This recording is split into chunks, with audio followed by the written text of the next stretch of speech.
Last week, we watched two incidents, disturbing incidents, of two teachers, both African-American teachers, involved in altercations with students. One student in California kept calling the band teacher, an African-American older gentleman, the N-word, and I counted in the video maybe over 13 or 14 times, but I counted 13 N-words he used toward the teacher. The teacher got fed up, swung on a young man, and gave the young man a whooping and a beatdown of his life.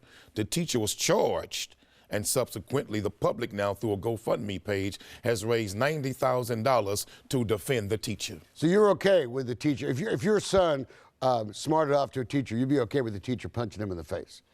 My son is Not that your son would. My son is a young man who understands that if he went to school and act like that, I would hope that the teacher would pull off his belt and spank his raw backside, because if my son left my house and misrepresented his father and his family like that, not only should the teacher whoop him, I'll whoop him in the classroom when I get there. Well, no, but that's different. Look, I think you said, what would your daddy do to you? And I know what my daddy did to me, because my daddy chased me around with a belt a lot when I was a little kid.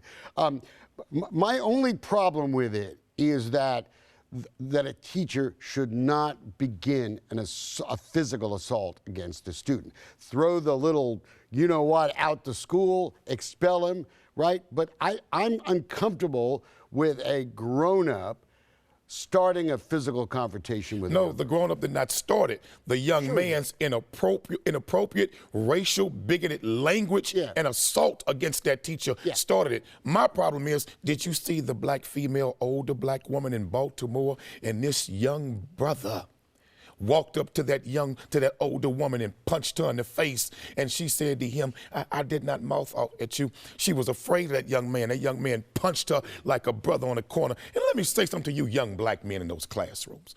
How could you let an older black woman be beat up like that by one of your classmates, and you don't get off your behind to stop that young boy and protect that older sister? See, when we took God out of school and took corporal punishment out of the school, the kids went crazy, because when I was coming up and you were coming up, if we act like that, the coach would come with that board and deal with us and clean that behavior up. But now, ain't no God in school, ain't no corporal punishment in school, and we got kids playing crazy video games all day and go to school acting crazy. So, as someone who had been paddled once or 12 times while I was in school, do you think we should bring paddling back to school? Absolutely, I do. Yes, sir.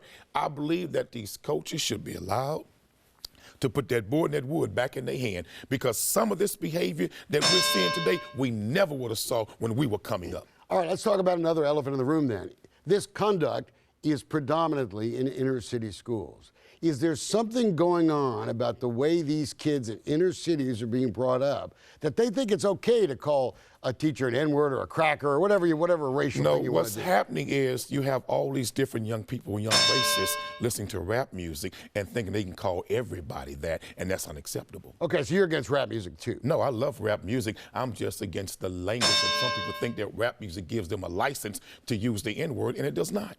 Okay, so you think the teacher that hit the kid, whatever name he was called, right? Because there's a difference between name calling and He gave the young man exactly what he deserved. That young man earned that right hand. So you don't think he should have been charged? Nope.